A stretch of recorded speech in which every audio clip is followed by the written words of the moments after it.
Order, order. Welcome to the Liaison Committee on Monday the 15th of December 2025. This is the committee made up of chairs from the committee corridor in Parliament representing select committees. And we're delighted to have our session with the Prime Minister. Welcome, Prime Minister. Prime Minister, it's been a very tragic weekend. I wondered if you wanted to say anything about what's happened in Sydney. Well, I will take that opportunity if I may, and thank you, Chair, because it was an appalling anti-Semitic terror attack that took place yesterday, and I'm sure I speak for the whole committee and the whole House, in fact the whole country, in saying our thoughts are with those affected by this attack. It has impacted not just in Australia but across the globe, and it has impacted on Jewish communities here in the United Kingdom that I know feel even more insecure today than they did before. Yesterday I was in touch with the Australian Prime Minister. I was also in touch with the CST and the Home Office and had a call with the Chief Rabbi last night, partly out of reassurance but also to talk about our plans for Hanukkah events taking place here in the United Kingdom and to make sure that every consideration is given to the security of those events. This is clearly not an isolated incident, and these incidents are chillingly focused on some of the holiest days in the Jewish calendar. And, of course, we have in our minds Heaton Park here in the United Kingdom in October. And I want to reassure our Jewish communities here in the United Kingdom that we will take every step that we can, use all of our powers to make sure they're safe and secure as they should be in the United Kingdom, and we'll continue our discussions after the session today. Well, thank you very much, Prime Minister, and I know the thoughts of all of Parliament is with the victims and those affected. Today we are focusing on two issues, and I want to kick off on the issue of standards in public life, and I'll turn to Alberta Costa MP. Mr. Costa. Thank you, Chair. Good afternoon, Prime Minister, and thank you for coming before the committee. This year, as you know, marks 30 years since the establishment of the 7 Principles of Public Life, also known as the Nolan Principles. You're familiar with these principles which underpin the ministerial code for which you're responsible, is that correct? Yes, that's right, and we strengthen the ministerial code to directly put the Nolan Principles in the code itself. Indeed. And in the foreword to the ministerial code, which has been updated in October of this year, I've got a copy here, you state, this code sets out the higher standards that the British people expect and that ministers must now follow. It enshrines the commitment we all make on entering the service of this nation to uphold the 7 Principles of Public Life. Your words, is that correct? Yes. Thank you.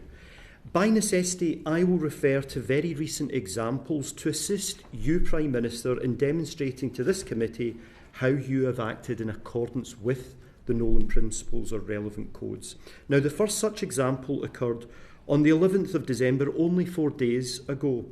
You posted on your personal X social media account, and I quote, "Catching the bus shouldn't cost the earth. That's why we are capping bus fares at £3 and investing in new buses and stops." Your words, is that correct, Prime Minister? But X readers added context to clarify your comment. They said, important reminder, that a £2 cap was introduced by the Tories in 2023. Labour have since risen this by 50%. Prime Minister, which of the Nolan Principles do you consider to have followed in publishing your ex-post? Well, let me just deal with the substance of that, if I may, because the £2 cap was put in place and it came to an end in December 24 with no funding for it to continue. And therefore, that was the end of that scheme. What we then put in place was a new scheme for a £3 cap on bus fares, which I'm really pleased that we've been able to do, and that's what I was drawing attention to, not only in the post that went up on X, but also in the visit that I took part in last week. But the scheme that was introduced by the last government, I acknowledge that, came to an end, so that was the end of that capping scheme. What we then put in place was a further capping scheme. Mr. Costa. Thank you. Can I turn to ministerial statements to the House and standards expected? Under the Ministerial Code at 1.6 brackets B, it states ministers have a duty to Parliament to account and be held to account for the policies, decisions and actions of their departments and agencies. At para 9.1, It states, when Parliament is in session, the most important announcements of government policy should be made in the first instance to Parliament. And at para 9.3 it states, every effort should be made to avoid leaving significant announcements to the last day before a recess. Prime Minister, are you familiar with these three extracts from your own ministerial code? Yes. Thank you. Only a few days ago, on Wednesday the 10th of December, on a point of order, the Honourable Member for Harrow East, in respect to the police settlement or the local government settlement, said, and I quote, "Normally there is a debate held about both of these matters, or at least a statement given on the floor of the House, so that members are able to ask questions on the settlements. I understand it seems to be that the government's intention to put out a written ministerial statement on the last day of Parliament and not give us, that is MPs across the House, an opportunity to challenge." Mr. Speaker responded, and I quote, "I do take this matter seriously, and the House should hear that. A written ministerial statement is not the answer on matters so serious, and those on the Treasury bench should have heard that point. We should not shy away from this House. In fact, we should always come to the House first. I cannot say it more than I do, and this is the salient point. Once again, I suggest that at some point the ministerial code needs to be changed if people are not going to take it seriously, people being your ministers. Given Mr. Speaker's response to that point of order, can you tell this committee why your ministers are failing to follow the Nolan principle of accountability, which requires that they submit themselves to scrutiny for their public decisions? Well, I do take this seriously and regularly discuss it with the Speaker, and he raises his concerns with me, and we usually try to address the concerns that he's flagged with us. And I'm always happy to do so. That's an ongoing discussion so that there is the scrutiny that is needed of the statements that have to be made. When ministers fail to update the House and answer questions from MPs, which part of the ministerial code is being upheld? Well, it's not just the ministerial code, it's the role of Parliament, which almost sits above the ministerial code. Mr. Speaker feels this very strongly, that we are accountable to Parliament. Do you feel this very strongly? Yes, I do, and that's why I regularly discuss it with the Speaker and look at... He will usually flag with me where he's got concerns, as I would expect him to, and then we go through those and try to make sure they're not... Were you aware of this point of order raised last week? I was, yes. Thank you. I will now refer to a further contemporary example. I understand that this coming Thursday, the last day before the forthcoming parliamentary recess, your government, Prime Minister, intends to publish a progress report on the Grenfell inquiry by way of a written ministerial statement.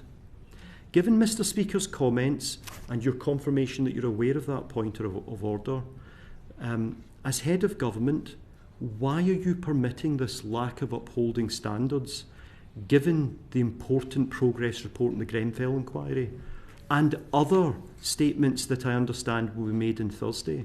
What are you going to do about that? Well, I'll happily have a look at the proposed written ministerial statement on Thursday and discuss it with the Speaker. Thank you. Now, paragraph 1.6 bracket C of the Ministerial Code, it quotes, "It is of paramount importance that ministers give accurate and truthful information to Parliament, correcting any inadvertent error at the earliest opportunity." Prime Minister, you are of course familiar with that paragraph of your Ministerial Code, is that correct? Yes. Thank you. Again, by reference to a recent example and to assist you in showing how you comply with the extract from the Ministerial Code, I would like to turn to last week's Prime Minister's questions, when the Leader of the Opposition asked you, how many extra teachers are there since your government took office? Now, fullfact.org, a neutral website, only a few days ago published that the PM, and I quote, claimed that the number of teachers in England is more than when the Conservatives left office.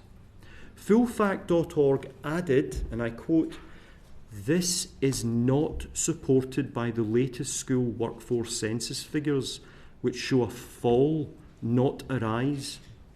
Can you tell this committee which Nolan principle underpinned your answer?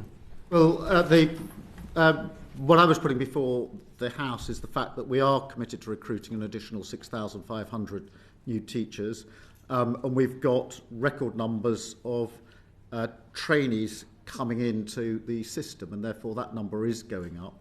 The role, if you look at secondary schools, further education colleges, the number of teachers has gone up. That's absolutely clear. That's what our commitment was.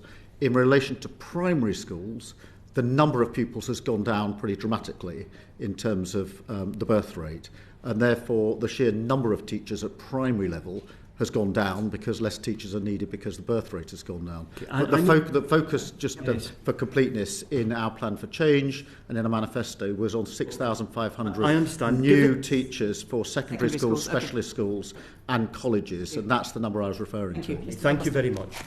Can I now turn to the issue of written parliamentary questions and standards? Now, I know my colleague, the Honourable Member for Lancaster and Wyre, as Chair of the Procedure Committee, has issued calls for evidence in her committee's new inquiry. Now, paragraph 9.8 of your ministerial code states, and I quote, "Ministers should, where possible, provide full and timely responses to written parliamentary questions, ministerial correspondence and select committee reports." Once again, can I ask you to confirm to this committee that you're familiar with that paragraph of the Ministerial Code? Yes. Thank you. Can you explain why your government is failing to provide timely responses to WBQs as obligated under the standards outlined by your own Ministerial Code? Well, we do our level best to comply, of course, and I think the Procedure Committee is looking into this, which we welcome, and we'll study carefully the findings and any recommendations that are made. Thank you. Paragraph 1.6d of the Ministerial Code states, "Ministers," and I quote, "should be as open as possible with Parliament and the public, refusing to provide information only when disclosure would not be in the public interest."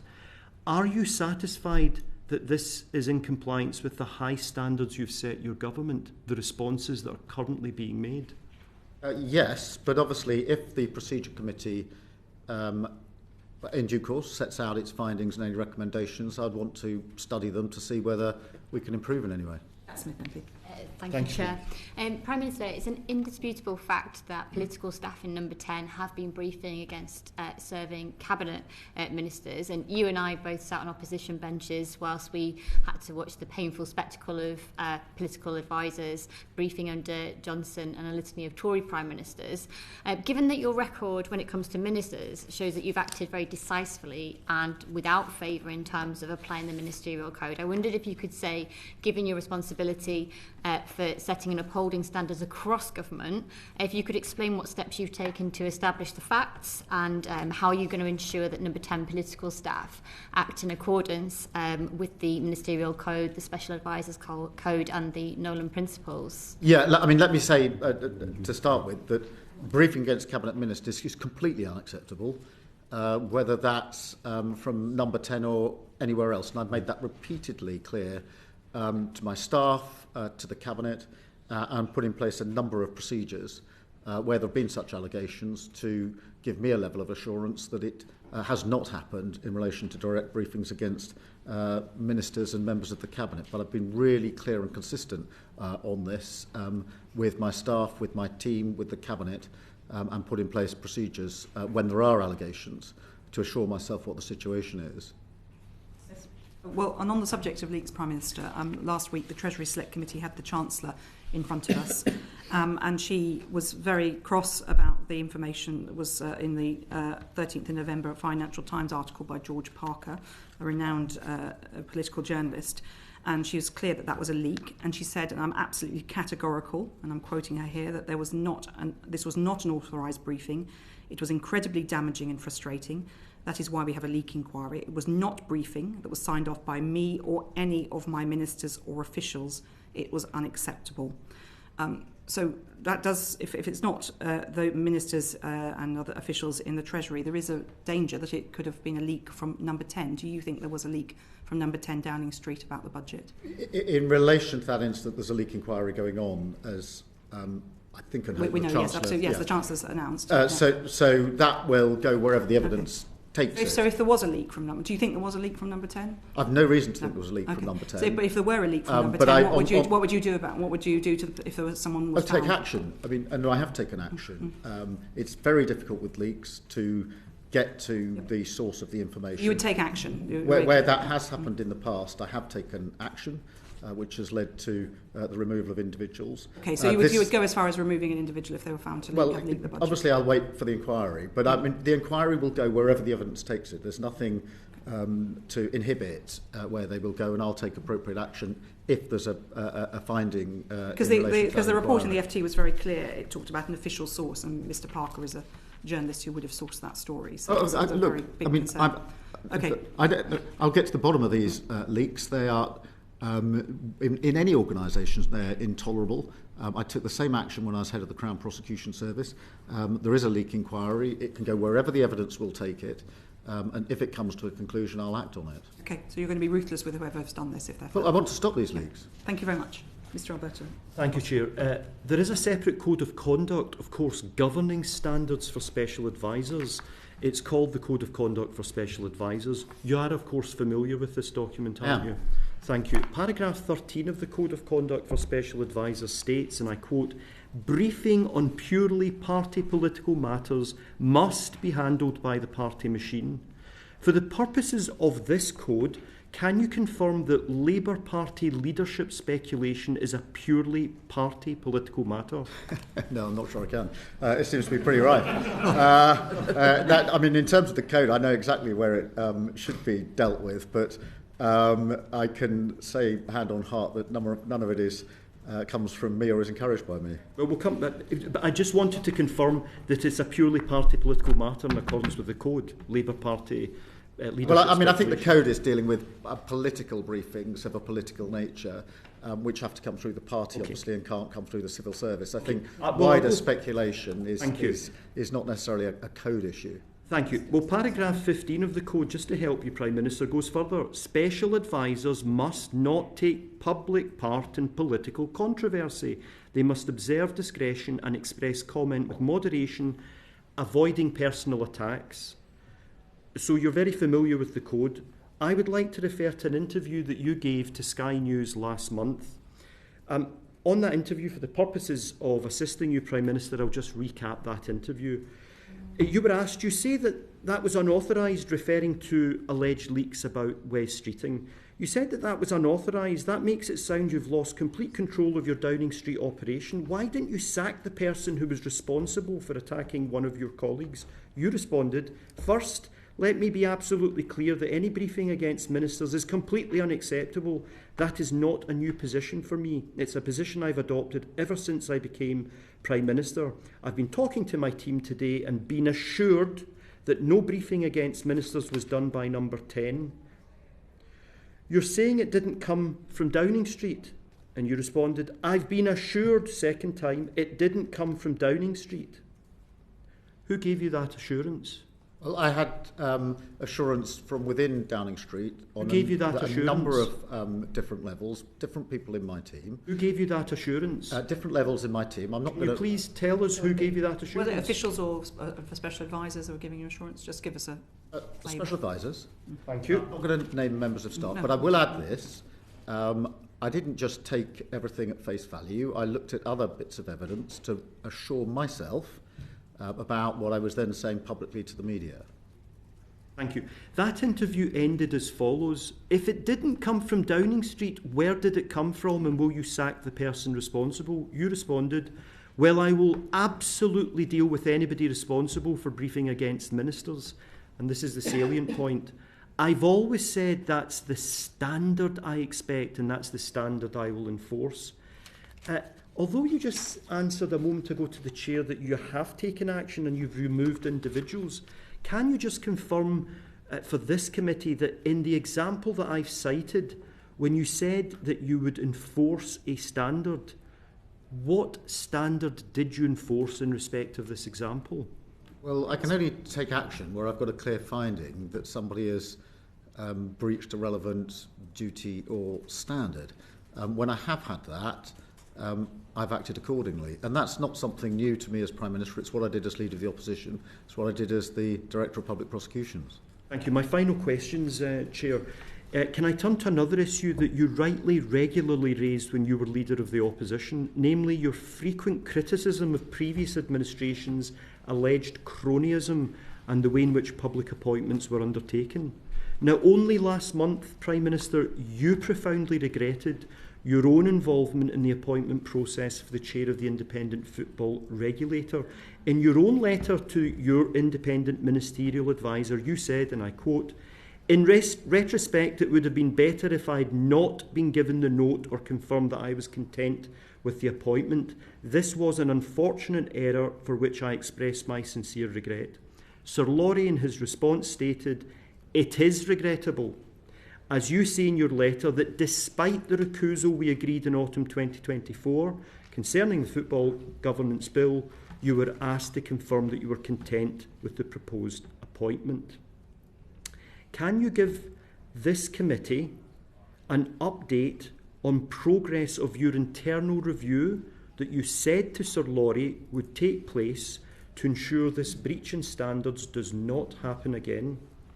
Well, firstly, can I say, in relation to David Cogan, that he was first approached by the previous government for this role. And therefore I reject the cronyism allegation, which I don't think should rightly be put in his case. He was then endorsed by the cross-party committee. So he was headhunted by the previous government because of his suitability for the role, appointed by this government and endorsed by the cross-party committee. I had recused myself in relation to the bill. The decision to appoint was for DCMS minister. That's set out in the legislation, in the statute. So I knew full well it wasn't my decision.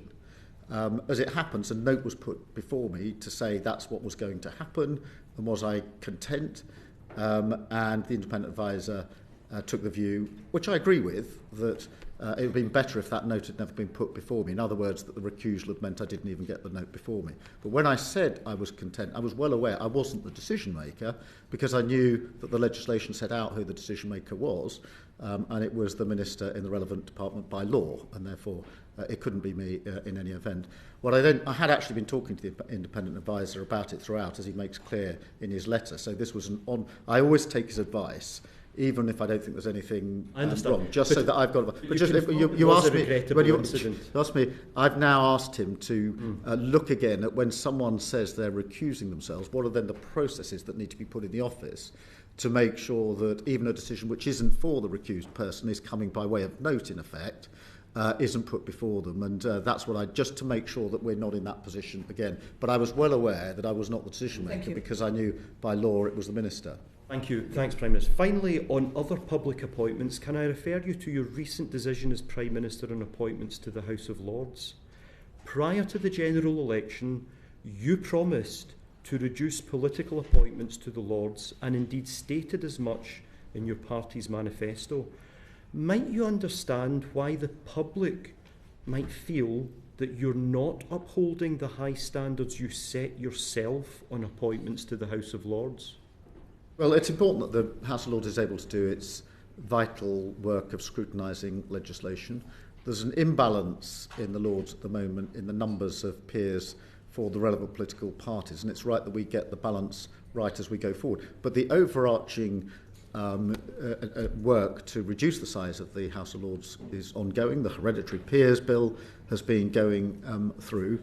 And it is important. My question, it was specifically about your comments prior to the general election and the decision that you made last week. But thank you very much, Prime Minister, for the answers that you've given. Thank you. Simon Hoare, MP. Thank you, Chair. Prime Minister, good afternoon. Public trust is pivotal if governance of this country and all of our public life is to be supported and trusted. And that is, I'm afraid, it seems to be a value which is declining. The trust of the public in what we do and why we do it. Baroness Deach, before my committee last week, commented it's quite interesting how oppositions change their position on standards from when they're in opposition to then going into government. We're doing a piece of work which is clearly showing that notwithstanding Nolan, notwithstanding the EIC, notwithstanding amendments to the ministerial code, there is still an element of what I suppose in the old terms you could have called the good chaps principle, HOLAC, etc.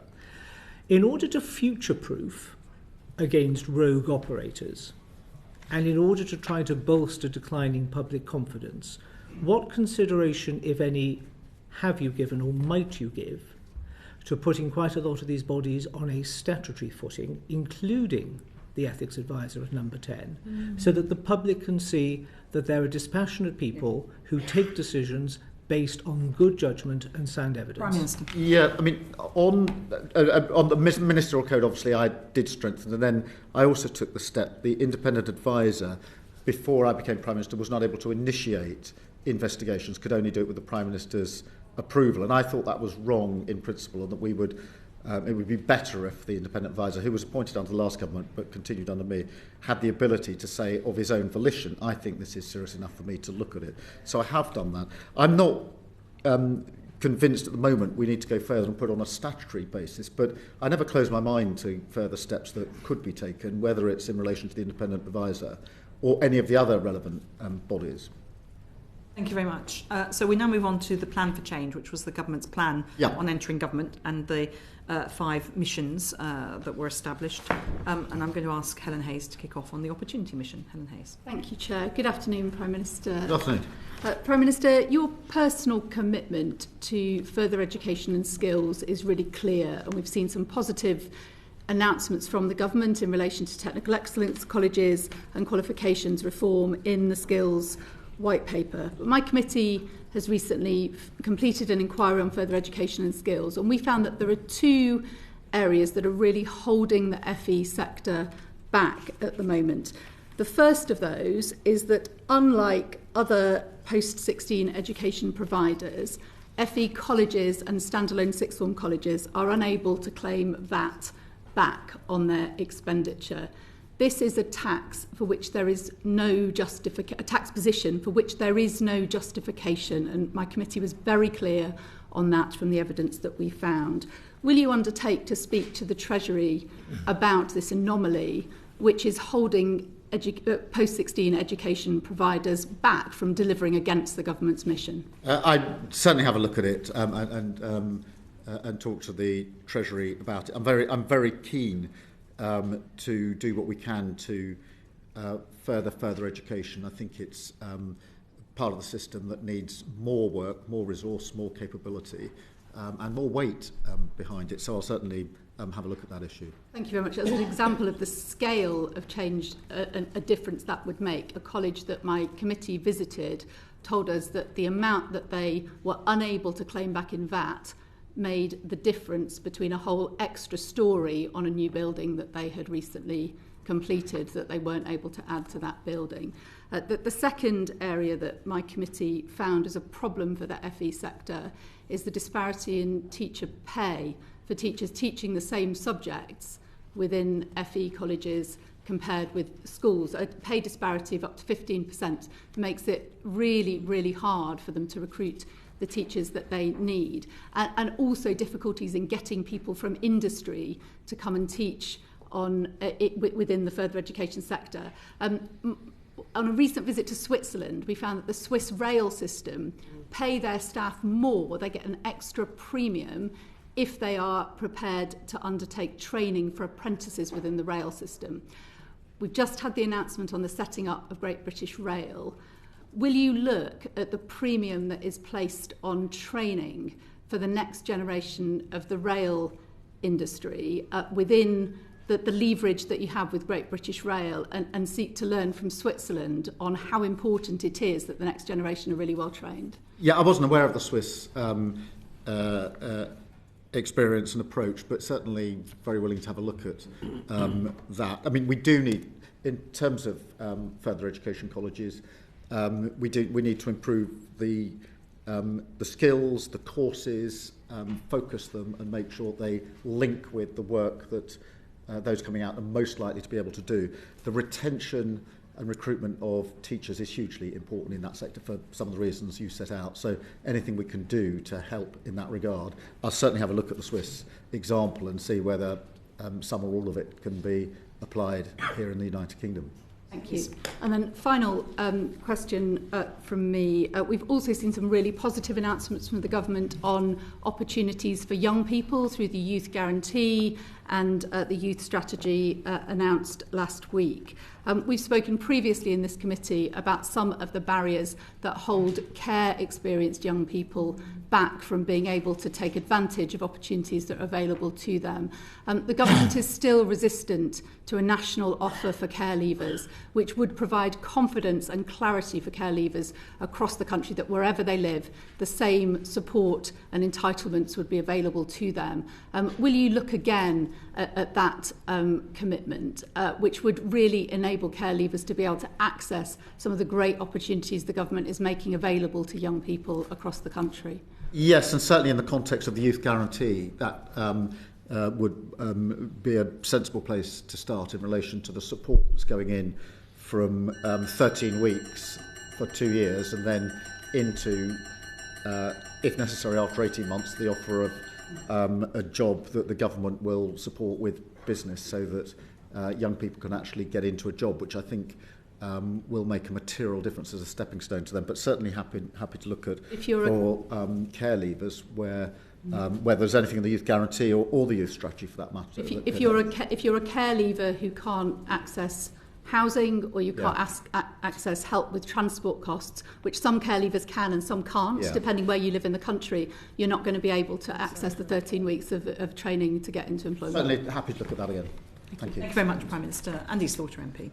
Thank you, Chair. Good afternoon, Prime Minister. Sir Brian Levison's independent review of the criminal courts has 45 recommendations in Part 1 alone, but the controversy around it is centred on changes to the jury system, specifically the mode of trial which will apply in intermediate cases. The plans seem to involve a quarter to a half of current jury trials being heard by magistrates or a judge sitting alone. Yet we are told this will only affect about 1 or 2% of all criminal trials. So it's difficult to see how it will address the Crown Court backlog. Would it not be sensible to postpone decision on the future of jury trials until we have more reliable information and can see what the impact on the backlog will be? Well, I mean, firstly, just putting those figures into context, of all the cases that go to court, criminal cases that go to court in this country, 90% are in the Magistrates' Court and therefore don't have a jury in any event. 10% go to the Crown Court, where there's the potential for a jury. 7% of those plead guilty, and therefore, of all the criminal cases that go to our criminal courts, 3% currently go before a jury. They're the most serious. The proposals that Brian Levison has recommended, and he's a highly respected judge, and would change that to about 2.25%. On its own, I accept the challenge that will not on its own be the silver bullet that speeds up our criminal cases, but it is one element of a package.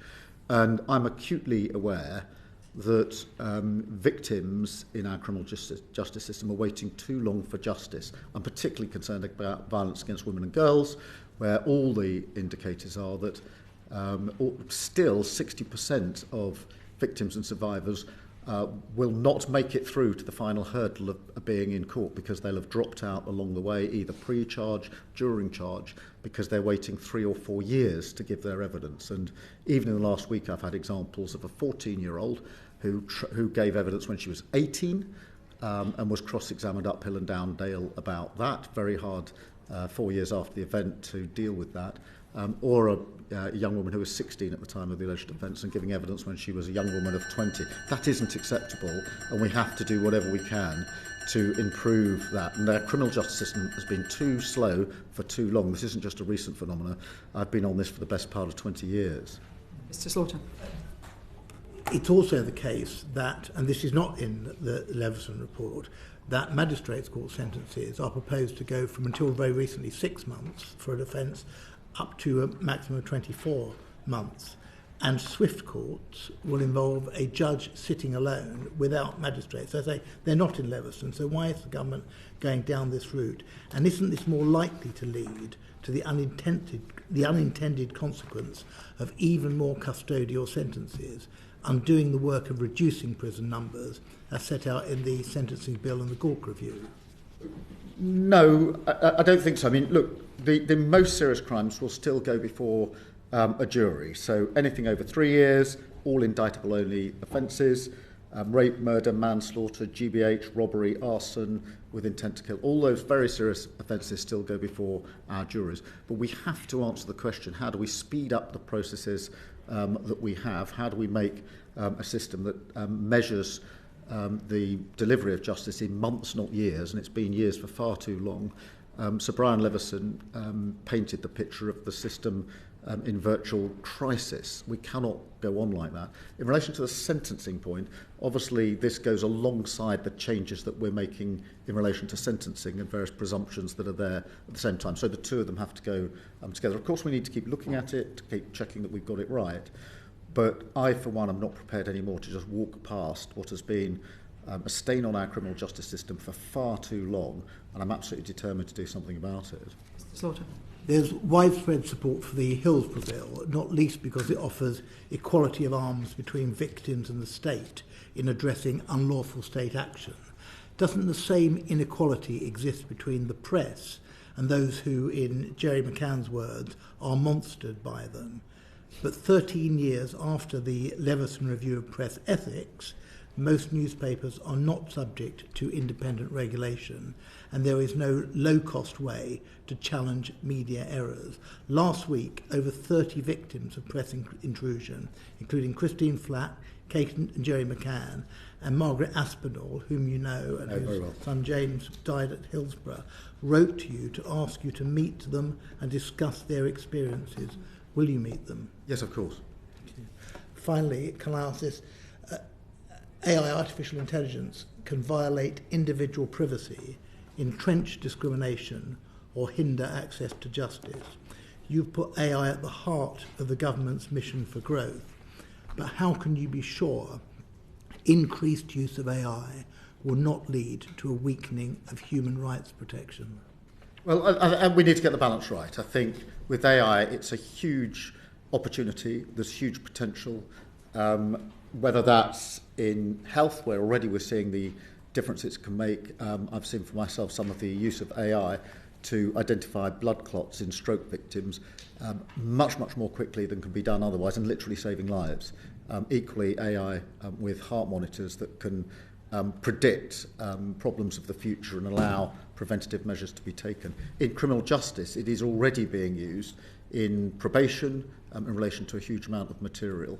And I know that the judiciary are interested in how it can improve criminal justice. Now, it needs to be within a framework, an architecture that is aware of and attuned to the risks, of course. But I don't think we should, for that reason, take the decision that we wouldn't use AI where it can improve criminal justice or the delivery of all our public services. No, I don't think anyone's saying that, but it can include personal data, it can be discriminatory, and it can lack transparency, and that needs some human oversight, does it not? Yeah, we do need to make sure we've got the balance right, and where there are potentials for risk, then we need to put measures in place. I completely accept that. Thank you, Prime Minister. We know that the Joint Committee on Human Rights, as well as a number of other committees in this House, are looking at a lot of these very issues. So I'm sure they'll be feeding that into the government's thinking on this. So thank you. Dame Karen Bradley. Thank you very much, Chair, and thank you, Prime Minister, for being before us. When will the government publish the new Violence Against Women and Girls strategy? As soon as possible. And I was in Downing Street when we brought together all of the various bodies that are helping work with us on that the week before last. And so now we're looking at very shortly in the future. I think the sooner we can get... Well, I would hope to do it as soon as possible. I don't want to commit to a date that ends up not being possible. But I'm not... I mean, I'll be clear with you. I want it out as soon as possible. I'm really pleased with the work we're doing on this. We've got incredibly good individuals and organisations working with us on it. And so we will get it published as soon as we can. The Home Secretary was on the media round yesterday talking about things that will be in the strategy. I expected we'd have a statement today on it. I'm very surprised we've not got it, if she can do the media round on it. Yeah, I mean, we're very close. I think we're just finishing off the final bits in the strategy. But I do want to get it out as quickly as possible. I think, Prime Minister, in response to Mr De Costa, you were saying how you thought his statements to the House were important, and here's an example of one where there was a lot being discussed by ministers in the media to the public, but not to Parliament. Yeah, Which is it? The strategy is not... I mean, we'll do the strategy in due course, but it's one... The government said it would come out before the summer. It then was going to be in September. We were been told time and again it was going to come very soon, and we're still waiting for it. And it's having real-world consequences. 3 rape crisis centres, I know, have closed because services cannot be commissioned because the local authorities, etc., do not know what money they're going to have because they don't have the strategy. No, I want the strategy out as quickly as possible. There are measures we put in place already. The use of specialists in 999 control rooms has been widely welcomed. The National Policing Centre for Violence Against Women and Girls has been established, the domestic abuse protection orders. So there's a number of measures we've already taken. But I'm not pushing back on it. I want the strategy out as quickly as possible. We just need to finalise it and get it out. We all do. £53 million has been committed to perpetrator programmes for highest risk perpetrators. There hasn't been a similar amount of money for victims' services, and there's a real disquiet in the sector that actually the victims are being forgotten. What would you say? Certainly the victims not being forgotten.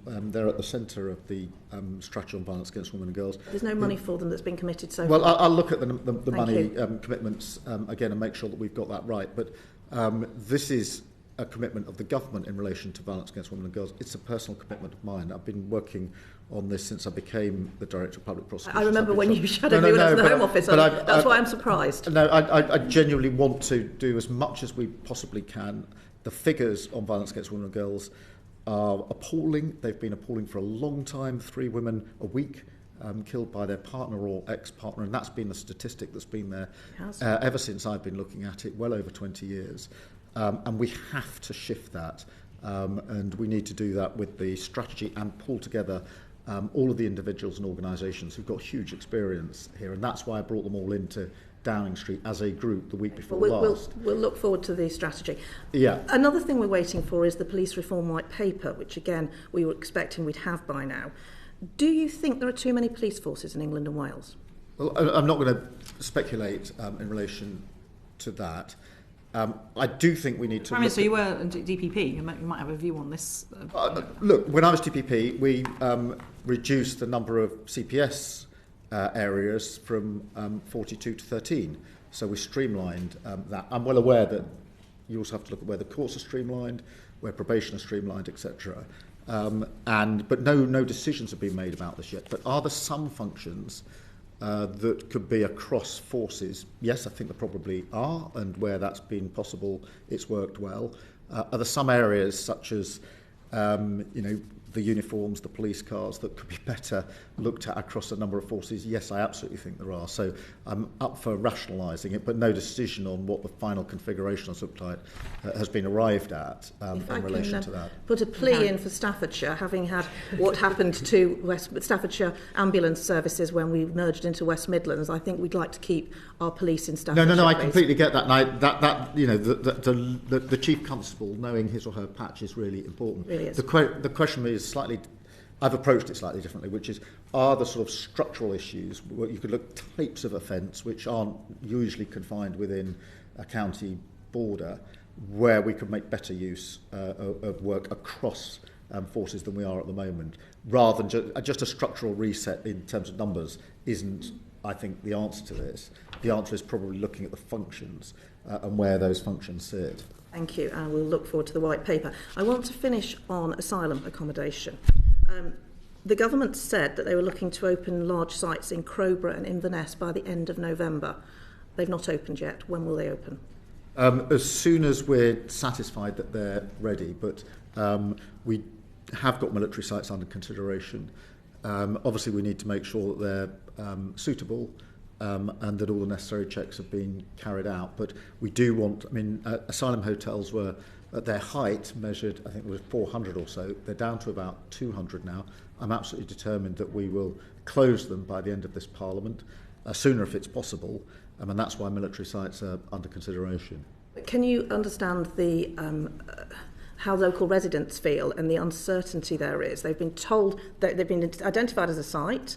They don't know when it's going to open. They don't know what the clientele are going to be. And there is real concern. And the MPs that represent those areas have made representations to me as chair of the Select Committee. We really need to understand how this is going to affect local areas. Can you sympathise with that? I do understand that. And in the end, the question needs to move away from where are we housing people whose asylum claims haven't been processed to how can we more quickly get the lists down so we don't have to go through the exercise of housing them anywhere or for very long. We inherited record levels of claims because they weren't being properly processed under the last government. We are bringing them down as quickly as we can. But for me, that has to be a priority because in the end, whether it's hotels or other accommodation or military sites, the better answer to the question is how do we get the numbers down in the first place? Thank you very much, Minister. Patricia Ferguson, MP. Thank you, Chair. Prime Minister, earlier this year, the UK's first sanctioned drug consumption facility opened in Glasgow. It's called the Thistle, and it exists because of a statement of prosecution policy given to it by the Lord Advocate. In the Scottish Affairs Committee's report, we urged the Government to take an evidence-based approach to the facility's future. In its response, the Home Office has reiterated that it will not amend the law to put the facility on a sound legal footing. Given the scale of Scotland's drug crisis, with the highest death rates in Europe from drug overdoses and drug abuse, can you commit to reconsidering the position if the evaluation from the pilot shows that the facility has been effective in reducing drug deaths and drug harms? Yep. First, let me pick up on your absolutely valid point that there are just an unacceptable, a terribly high number of drug-related deaths in Scotland, particularly in Glasgow, which is very much the focus of this discussion. We've looked at it and we do not intend to amend the law, but the way, as I understand it, that the scheme operates in Scotland allows it to take account of factors that are peculiar or more focused, I should say, in Scotland, particularly the high number of deaths, in relation to prosecutorial discretion in terms of what action will follow if these centres are set up. So that is an area which, to my mind, is rightly better taken by those in Scotland addressing the particular issues that they have. But I don't think it should lead to a wider UK-wide changing of the drug laws. Thank you very much indeed, Prime Minister. Cat Smith, MP. Thank you, Chair. Prime Minister, you've repeatedly said that the economic mission of this government is to be on the side of working people. Is that still your position? Yes. Yes. And do you consider farmers, many of whom are getting up at 4 a.m, working 365 days a year, feeding the nation, to be working people, yes or no? Yes, I do. Thank you. Because last year, rural communities, including many farmers, put their trust in Labour for the very first time in a very long time and gave us a mandate for change in this country. However, and I hear this from many of the 950 farm holdings in my constituency, feel like they were misled around the changes to IHT and APR, which are going to pull the rug from underneath farming communities and obliterate the family farm for many farmers. We're in a situation now where elderly farmers or farmers with terminal diagnosis are in a position whereby if they die before April, their farm will pass to the next generation with no tax implications. But if they die after, the potential of their family farm being completely unviable. Can you see how farmers can feel like this government hasn't necessarily treated them in the way that they expect to be treated as working people? Well, look, I do understand the concern, and I met with the president of the NFU just last week, as I've met with him before, to run through the particular concerns they have. I do think on agricultural property relief, there had to be sensible reform, and I think this is sensible reform. We did make an amendment in the budget, obviously, in relation to the spousal transfer, and more generally, we are sustaining £11.8 billion in sustainable farming this Parliament, so there's a lot of money set aside in the budget. There's a roadmap that we're agreeing with farmers as to the way forward, and of course, Minette Batters, the ex-president of the NFU, has just completed a report for us on profitability and how we drive up profitability year on year, which I think is vitally important because in a sense that's the missing factor here, which is the amount of money that farmers can make year on year, and we need to drive that amount up. And the issue with the money that was in the budget is I think it's been overshadowed in the same way the Countryside Stewardship Fund has been overshadowed by the IHT issue.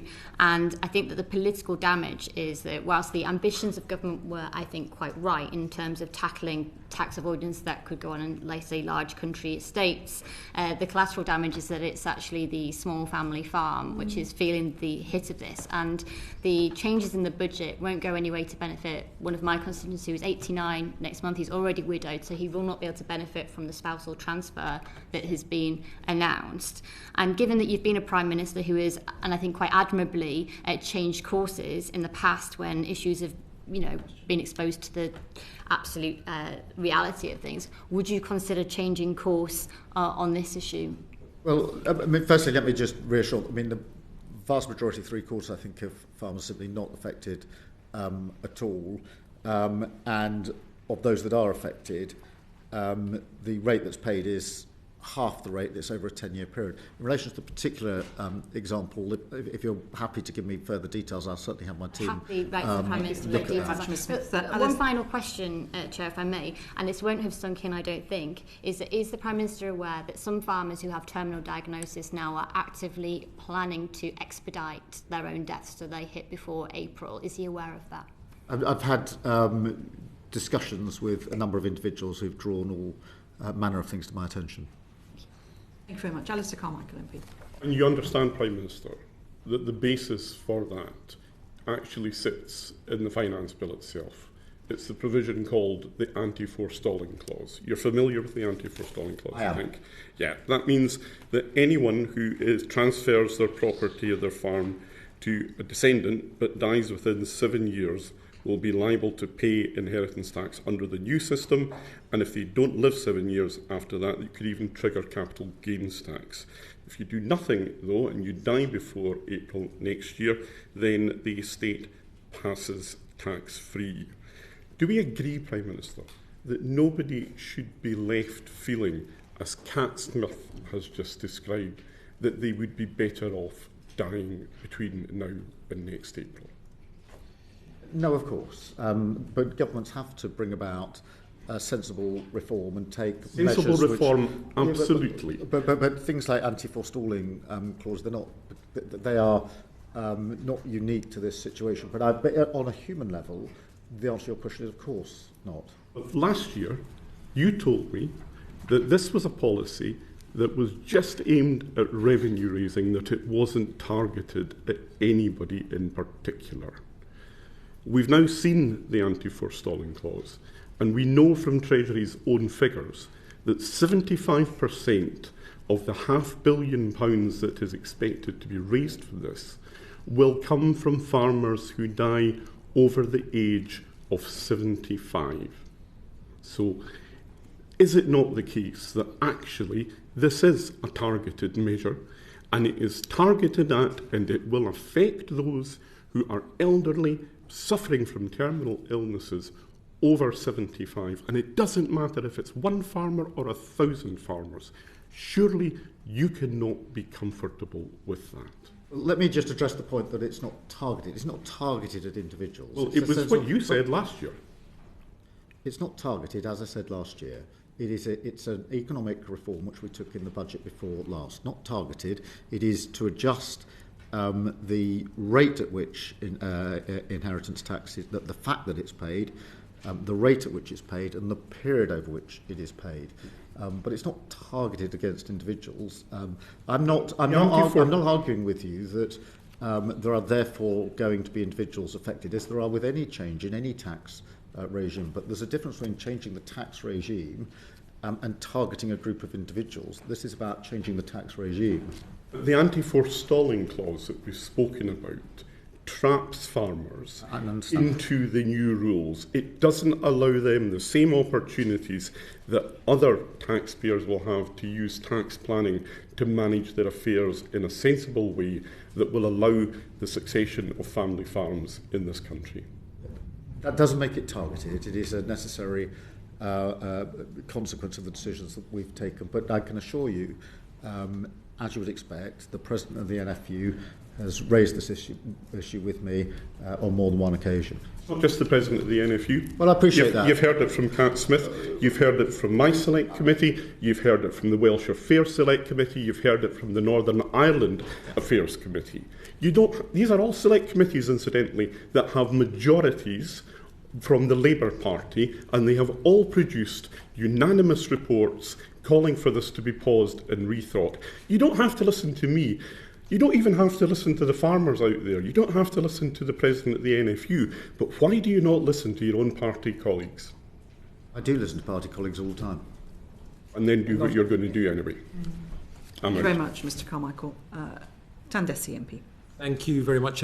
Prime Minister, you rightly noted that defence is an engine for growth. In fact, one of the 8 high growth sectors that are best placed to deliver on growth and on jobs.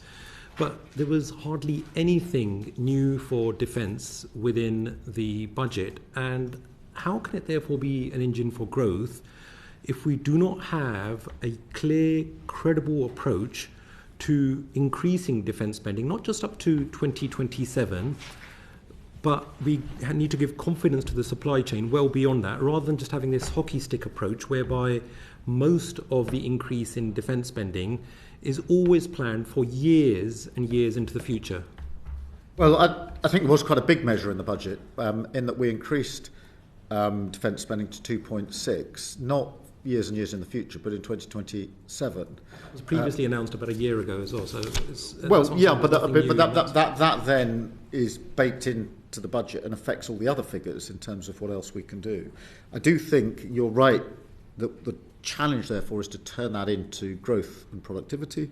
And the way in which we intend to do that is we had the Strategic Defence Review, as you know, published earlier this year, and we are now pushing forward with the Defence Investment Plan that is on the back of that, where the actual decisions get taken in terms of how we put the Defence Review forward. But the other thing we've done is to create a hub for smaller businesses that can feed in to the defence spend, so that the extra money that's spent on defence can be felt in different communities through different businesses. On top of that, as you will be aware, we are taking the opportunities to sign big deals with other countries. With Norway, we signed a big deal for frigates, £10 billion to be built in the Clyde, and with Turkey, Typhoons, £8 billion, predominantly to be put together, assembled in Lancashire. And they then boost that local economy, but there are many businesses that feed into that.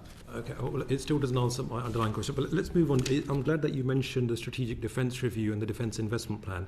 Now, anybody and everybody, including the NATO Secretary-General, is saying that we need to prepare, given the increased propensity and intensity of attacks, especially cyber, from our adversaries.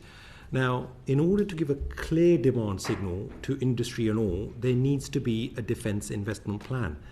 Now, that was promised to us by autumn, and it's Christmas next week. I know some would take the interpretation that they're waiting for the winter solstice this Sunday in order then that's still within the autumn, but that really is taking the biscuit. So I think what we need to have is that defence investment plan.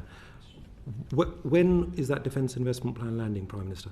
Well, we're working hard on the defence investment plan, and we will publish it as soon as it's ready. But you will appreciate from the work of your committee that that involves very significant and important decisions that we need to make sure we get absolutely right. But we'll do it as soon as it's ready, and obviously your committee will then want to. You reshuffled out the Defence Procurement Minister at the last reshuffle. Was that wise to do when you're going through a defence investment plan process? Well, defence investment plan process involves quite a number of cabinet members because of the significance of the decisions that we're But the engine making. room of that job, that's a very important job in government to make sure that procurement Yes, and the is done minister we've properly. got in doing it is doing an excellent job, and that is not affected. I'm not suggesting individuals aren't, just that the continuity is quite important. Yeah, but the defence investment plan is a very significant plan involving a number of cabinet members, as you would expect, because of its significance. Yeah, I mean, the way it's being interpreted by all and sundry outside is that the government is still arguing about money and it's holding up the dip. But let me move on to another thing that was mentioned in the Strategic Defence Review, namely the national conversation. Now, that's something that requires your personal leadership, as you have intimated. because we need to make the public aware about the threats, but also their role within defence. So can you list the engagements that you personally have led and undertaken with regards to a national conversation? Yeah, what I envisage is a national conversation that goes on around the country.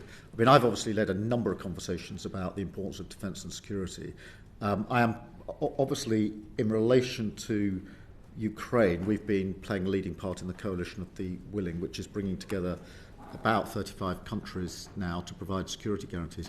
I've made it clear in my conversations that I see that as a response, a necessary response to the situation in Ukraine, but also as part of a bigger argument, which is I do think that for too many years now, pretty well all European countries have not done enough on defence and security, and we need to step up in terms of not just spend, but capability and coordination.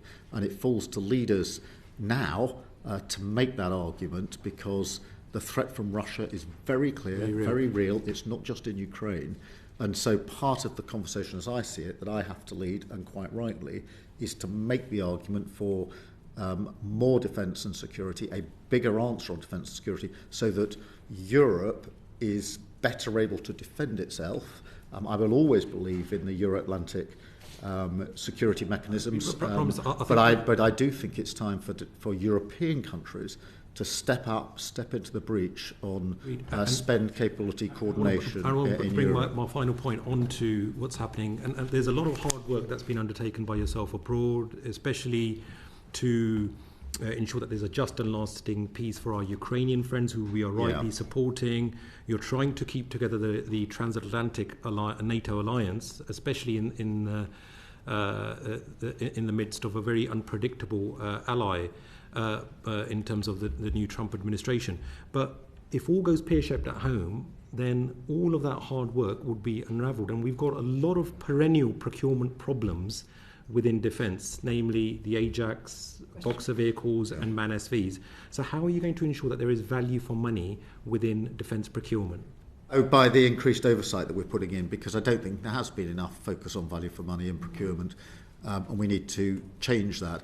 But just to reassure you, I mean, in terms of what's happening in Ukraine, we cannot let up in our efforts to bring about a just and lasting peace. That affects Ukraine, Europe, and it affects the United Kingdom. We can see Russian intent in terms of land, in terms of what they've been doing in our waters, in cyber, what happened at Salisbury not so many years ago. We have to be alert to that ever-present danger from Russia, and therefore the work that we do in Ukraine, I'm going straight to Berlin after this to continue that, is to ensure that we deal not just with the terrible conflict in Ukraine that's been going on for nearly 4 years now, Russian aggression exacting a very heavy price in Ukraine, but it's about our defence and security as well, and that's why it's such a central focus of what I've been doing. Thank you. Can you talk about having a conversation and leading a conversation? Who are you having these conversations with, Prime Minister? Oh, in terms of defence and security,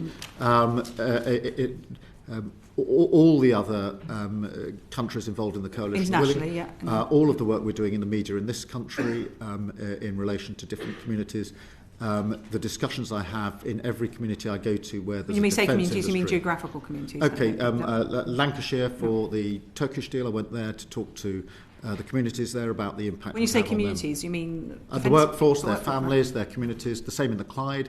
I went to talk to the apprentices, to the workforce, and their wider communities. I mean, they're two examples, but we're doing this across the country. It needs to be, I would accept the challenge, it needs to be more formalised into a conversation, which is what we envisaged in the strategic review, and that's a bit of work that needs to be fast-forwarded, in my view. But the conversation in terms of the dangers we're facing and what we have to do to step up to those dangers and what that means for strategic decisions in this country. We've got the conversation, and then it's the delivery that Mr Dessy was highlighting as needs to happen. Thank you. Mr Eston, Bill Eston MP. Thank you, Chair. Good afternoon, Prime Minister. The energy price cap is set to be £83 higher in April next year than it was at the general election. That's after the budget measures that your Chancellor has announced. Energy costs are set to increase as a result of improvements to the network and new generation, including sizable C. They're going to go on to consumer bills. Chris Stark, your own champion, says that energy bills will be slightly lower in the run-up to 2030. Is there a danger, Prime Minister, that people will say you haven't kept your promise to reduce energy bills by £300? Well, as you will see from the budget, we're taking every step that we can to reduce energy bills, and that's why in the budget we took the decision to reduce energy bills to take £150 off bills for every household. That, as you know in your committee very well, is in addition to the £150 that we've taken off by way of discount for last year. It was the 3 million of poorest households. We've now doubled that to the 6 million poorest households. We need to take further measures that accept your challenge, but I'm also absolutely clear that the only long-term way to get energy prices down is to make the transition to renewables, because energy prices are, at the moment, still a reflection of the fossil fuel market that we are on, the international market, which of course has been profoundly impacted by Ukraine over the last 4 years. Thank you. Certainly, thank you. And the point that Chris Stark is making is it will take until 2030 to start to see them coming down. You don't have very long to get that £300 reduction. No, that's why we're pulling every lever. I'm well aware that for many families, vast majority, the cost of living is the single most important issue, and that their energy bills are one of the bills they worry about the most, which is why we took the decision in the budget to take that £150 off bills. But do we need to do more? Yes, we do need to do more. Do we need to get to the transition to renewables more quickly? Do we need to try and resolve the situation in Ukraine for a whole bunch of reasons, but among them the fact that Ukraine has affected our energy bills more than anything else in the last 5 years or so. Thank you. The latest climate science, meanwhile, suggests a doubling of the carbon emissions since 2017, and the actuarial analysis that unless we have an immediate and dramatic change in approach, we could see a GDP fall of 20% in the next 20 years. How do you address this challenge? The UK has shown great leadership internationally, but this latest evidence is really, really stark. Yeah, I think with climate change, we've got to see this not just as an obligation, but also as a huge opportunity. As we go to renewable energy, there's a global race on, and huge amounts of investment are being put around the globe into different countries on renewables. I'm really pleased that we're attracting a good deal of that investment because of the clarity of our policy, and more money has come in by way of foreign investment into this country on renewables and clean power than on any of our other sectors. So we've got to take advantage of those opportunities, and therefore it won't be an inhibitor on growth, it will be an engine for growth if we get this right. Okay, and coming to this point about the leadership you've shown internationally, the commitment to an 81% reduction in nationally determined contributions, which is now the second highest, as Denmark's gone 1% higher since 1990, but that's something to be very, very proud of. You decided not to make a financial commitment to the Tropical Forest Forever facility. Isn't there a danger that rather undermines the climate leadership that you've shown up till now? Well, on the TFFF, we've been there as a sort of founder member, if you like, supporting the TFFF. We've been absolutely clear that we see a role for the United Kingdom going forward of leveraging private investment into TFFF, which is very much where the conversation is in terms of funding for projects, and the future will continue to do that and to look at what else we can do. But we remain committed to the concept, the idea, and I've made that absolutely clear to the President in Brazil when I was there for COP just a few weeks ago. Yeah, now I mentioned Denmark. The Danes have been at this for a very long time. It was their response to the 1973 oil crisis was to try and find alternatives. In Denmark, people grow up to be told that a good Dane is a green Dane. Do we need something similar here to get greater public support for this energy transition? I think there is a growing awareness. I think most people would say they absolutely understand the challenge of climate change. They want their government to do something about it. I think they would add that they don't want to necessarily see that reflected simply in their bills, at the expense of other measures that can be taken. So I don't think there's a lack of commitment on this. There's an understandable issue in a cost of living crisis as to where the burden lies in relation to the funding of it, which is why, amongst other things, we want to take and did take £150 off energy bills. I think the vast majority of the public do understand we have to take measures on climate change. They can see the effects in this country and other countries with ever more extreme weather conditions. The question is more, I don't think we've got climate deniers anymore. We've simply got climate delayers. Those that think we should put it off. I'm not in that camp. I think that's a mistake. But I am heartened by the fact that there's fewer and fewer deniers. But we do need to get on with this now. So maybe you'll consider the idea that a good Brit is a green Brit. Well, I'm not sure about that. I mean, I'm sure the Green Party would seize on that in a moment. But look, many more people cycle and walk and are conscious of when they're buying things, what they're buying, and make conscious choices in relation to it. I think their plea would not be don't do the transition to clean power. Their plea would be make sure that it's affordable to families like mine. Thank you, Prime Minister. Patricia Ferguson, MP. Thank you, Chair. A recent report by the Scottish Affairs Committee found that clean energy jobs, the creation of clean energy jobs, not being keeping scale or pace with the loss of jobs in the oil and gas industry. Harbour Energy UK, the largest oil and gas producer, has indicated that one of the reasons it's cut 350 jobs this year is the UK's tax regime. How does the budget decision to retain the energy profits levy align with the government's commitment to protect existing North Sea jobs and to deliver that fair and orderly energy transition we'd all like to see? Well, just putting this into context, I think over the last decade or so, probably 70,000 jobs or so have been lost in oil and gas, and there's a declining base. And therefore the transition to renewables is really important. And there are lots of investment opportunities in renewables, and that we need to make that transition. It needs to be a fair and just transition, particularly for those in Scotland who we thank for everything they've put into our energy supply for a very, very long time. But we do need to make that transition.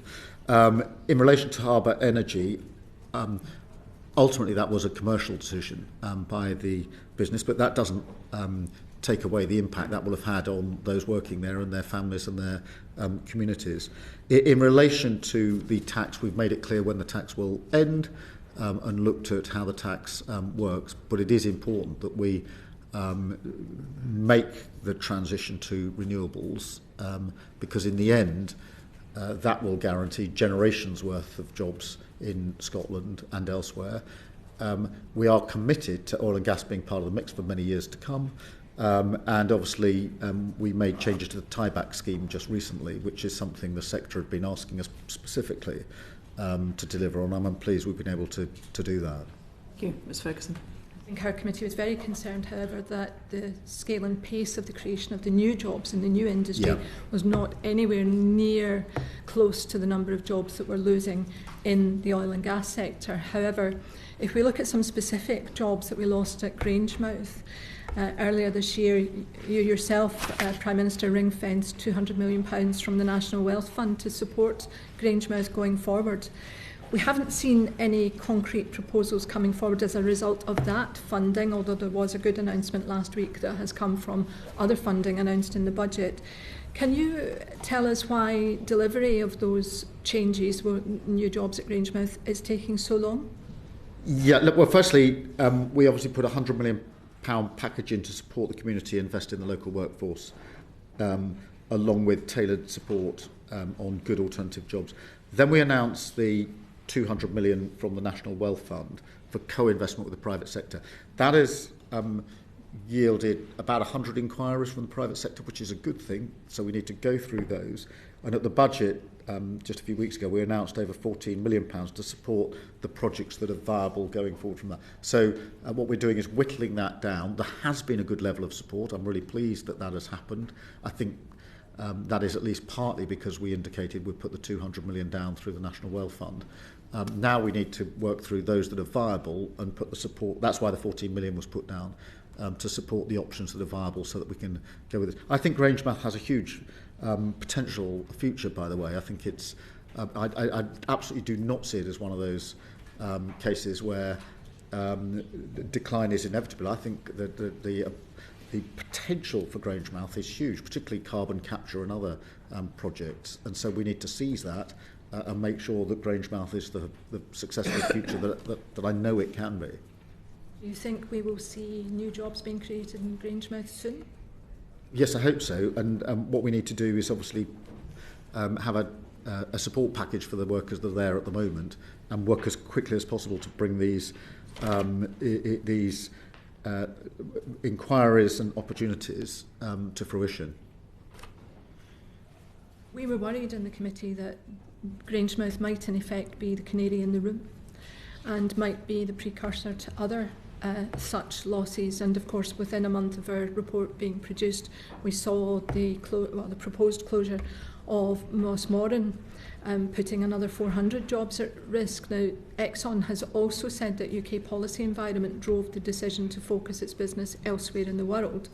We are aware, however, that they have closed a plant in France and are likely to close one in China too.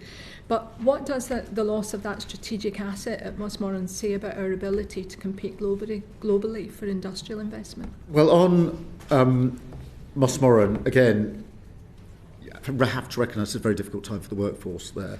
To reassure you and others that we engaged constructively with the company over a 6-month period to see whether it was possible to put a viable plan together, because we recognise the importance of it. In the end, it was consistent with decisions they were taking in other countries in relation to their particular project. We have to pick this up as a challenge and look at what viable options there are going forward. But I can assure you we worked hard with the company for 6 months to see whether there was an option, but the needs of the business were very substantial, and hence the measures they took in other countries as well. Thank you very much. Simon Hall MP. Thank you. Prime Minister, on a scale of 1 to 10, how gutted are you by the BMA's latest strike action vote? Oh, very gutted. Is that 10 out of 10? 10 out of 10. It's irresponsible at any time, particularly at the moment. It comes on the back of a very substantial pay increase in last year or so. There's a deal that we've put on the table that could have been taken forward, and so I think it's irresponsible action by the BMA, and not for the first time. Thank you. Maybe irresponsible, and I agree with you on that, but it's not actually surprising, is it? I mean, you've pointed to the massive pay rise last year, for which there were no productivity improvements linked at all. The BMA could be accused, but with some justification, of thinking they've got the government over a barrel, and you will eventually cough and sign the cheque if they shout enough. Prime Minister. Well, that's not going to happen. I mean, we've been really clear about that, and it hasn't happened. And in terms of productivity, notwithstanding the action of the BMA, in terms of waiting times and waiting lists, we brought them down, and we said we'd do 2 million extra appointments in the first year of a Labour government. We've done 5 million, and that's thanks to the NHS staff. So even in the teeth of the BMA action, we're working on productivity and heading in the right direction. Their action now puts that in jeopardy at a time of terrible flu just before Christmas. So that is clearly going to have a negative impact, but so too is it. I mean, the supermarkets can work out when their Christmas rush is going to start and prepare for it from Easter time. There appears to have been precious little winter preparedness in NHS England this year, and when you overlay the unforeseen challenges now presented by strike action, elective surgery is being postponed or cancelled. Hospital admissions are at a record high for this time of the year, and that's before we get to the seasonal winter peak. Why was the government so underprepared for this annual thing called the winter crisis, which, because it happens every year, can no longer surely be described as a crisis? Well, I don't accept that we were. I mean, the preparation... Every other medical opinion says that is the case, Prime Minister. Well, just hear me out. We started the preparations earlier. We've taken decisive action.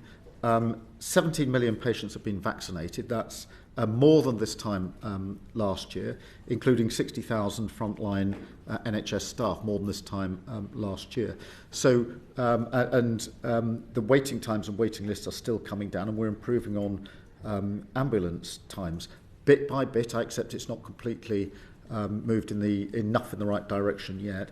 I've been through the flu figures with Chris Whitty in terms of the strain and the ability that a government has to try to deal with that. And as we all know from previous years, predicting what strain of flu and what time it's going to hit is extremely difficult to do. And I don't think anybody would say that can be attributed to the government. I think by putting a plan in place early, we've been able to take decisive action, more vaccinations. I want more still, by the way. I want the number to go up next year, but more have been vaccinated this year than last year. Mr. Hall. So you have now said on the record via this committee to the BMA there is no additional money on the table other than that which was being tabled over the last few days.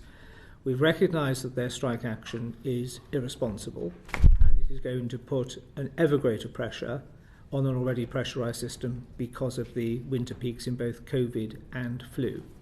What do you expect the BMA's move next to be? I want them to reflect on what they're doing. I think they're losing the support of the public. I also think they're losing the support of their colleagues in the NHS. You don't have to spend much time in the company of staff of the NHS. 83% of BMA members voting in support of strike action. Resident doctors. No, I don't. Resident doctors doesn't suggest that they give a fig about that, does it? Well, I would ask them to reflect on the impact this is having on the otherwise good work and the numbers going in the right direction of the NHS. The fact this is the week before Christmas with a flu problem that is very extreme, and I think they're losing the sympathy. I think they've lost the sympathy of the public, frankly, and I think they've lost the sympathy of their colleagues, their non-doctor colleagues in the health service who are getting on with their jobs, many of them on a much lesser rate of pay increase than the BMA, than the doctors got. And I'd appeal to the doctors themselves to push back against the BMA in relation to this. They are losing ground in terms of the sympathy they might otherwise have had for the difficult job that they do.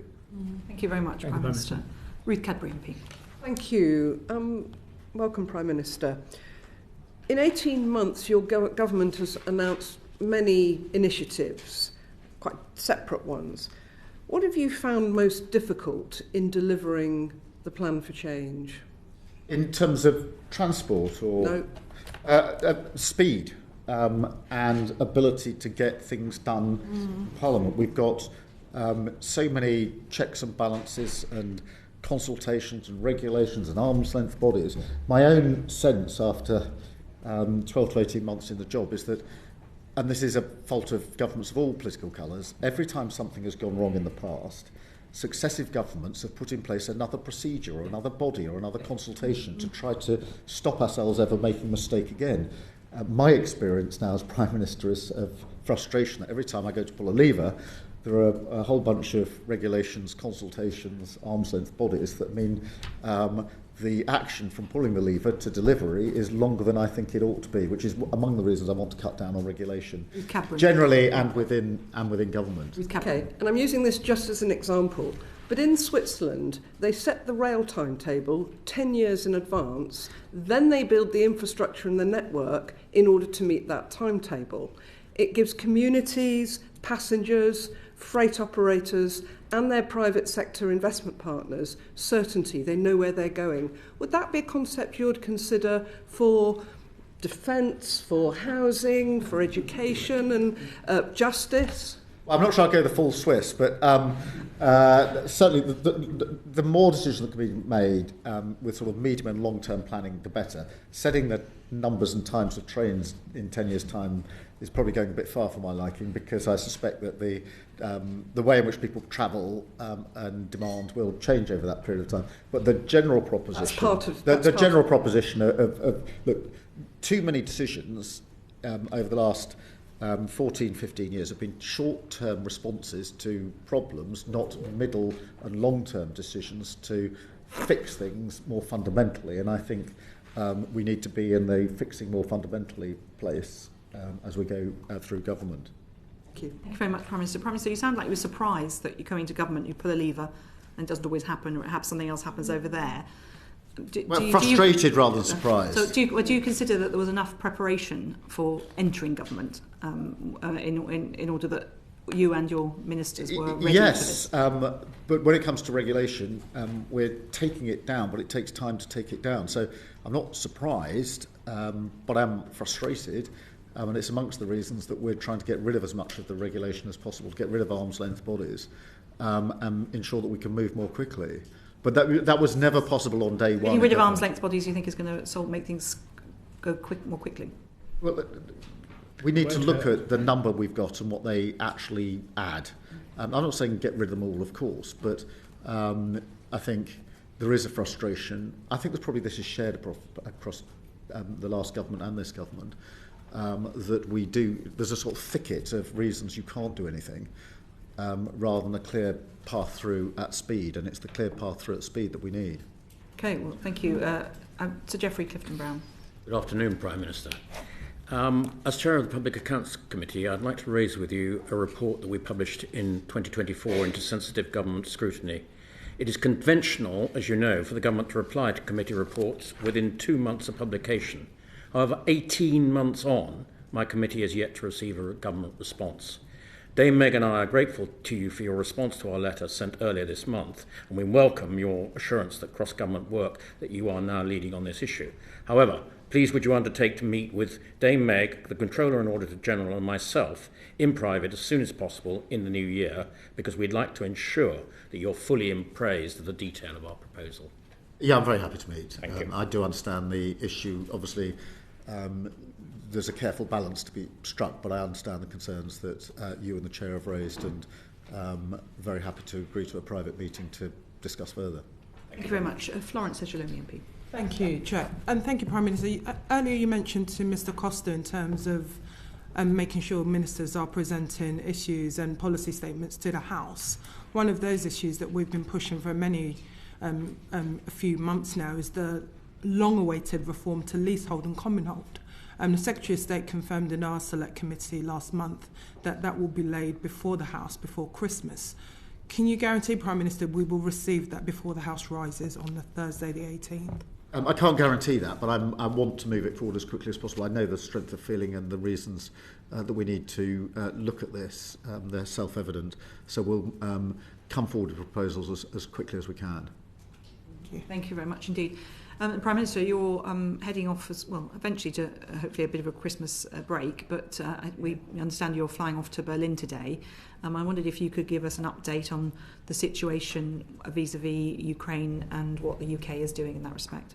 Well, thank you for that, because this is obviously a critical period for Ukraine, and not just for Ukraine, for Europe and for the United Kingdom.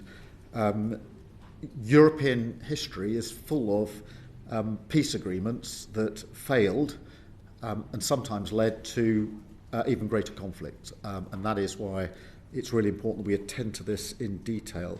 Putin has shown time and again that he will keep coming back for more if he sees the chance. We must never lose sight of that. And that's why I've argued consistently that any cessation of hostilities, we've gone on for nearly 4 years now, exacting a heavy price in Ukraine, both on the front line, civilians, infrastructure, energy, and, if I may say so, in Russia, where 5,000 Russian soldiers on average are being killed every week on the front line because of the ambitions of one man, Putin. There's a text that may take us forward that is in play, which I've discussed extensively with a number of leaders. President Zelensky was in last Monday for a private discussion about that. We're meeting again in Berlin tonight with President Zelensky and others. There are a number of principles that to me are absolutely fundamental. First, decisions on the most sensitive issues, including territory, are for Ukraine to decide. So no issues about Ukraine without Ukraine. Secondly, strong security guarantees are vital. Peace agreements fail, in my view, predominantly because there aren't sufficiently robust security guarantees behind them, which is why the French President and I set up the Coalition of the Willing, which was to put in place guarantees from the Coalition of the Willing countries in accordance with and alongside the US playing a full part. And then the third principle is that elements that affect NATO, Europe and the EU must involve NATO, Europe and the EU and their institutions and members. And we must, whilst we strive for a just and lasting peace, and we do, and there's no country that wants that more than Ukraine, we must keep supporting Ukraine in the fight and keep the pressure on Putin, because only Russia stands in the way of peace, nobody else. And so that is the principal case that I have been making, will continue to make tonight. I hope we can make some further progress.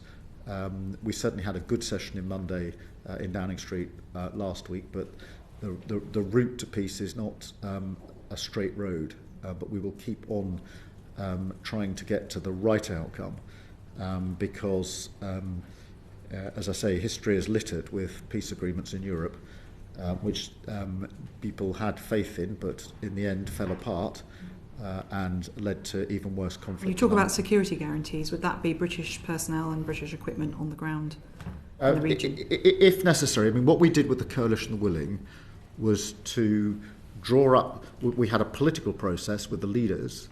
We had a military process with the military planners, and we said to them, we want military plans for the air, for the sea and for the ground, and for Ukraine's own capability. So we now have military plans in each of those areas. If necessary, that does involve ground deployment, but obviously at the moment the prior question is whether we can get to a just and lasting peace. Mr. Dessy, did you want to? I think... Okay, well, thank you. Given the Prime Minister needs to go to Berlin, we don't know how even the Chair of the Defence Committee would rather you went to Berlin. Well, can I thank the Prime Minister very much indeed for his time. The transcript of the session will be available on the website uncorrected in the next couple of days, with thanks to our colleagues at Hansard, thanks to our colleagues at Bow Time. We hope, Prime Minister, that you do get some time for yourself and your family over the festive period. Well, thank you, and can I wish all the members of the committee and their families a peaceful Christmas and New Year. Thank you very much indeed. Order, order.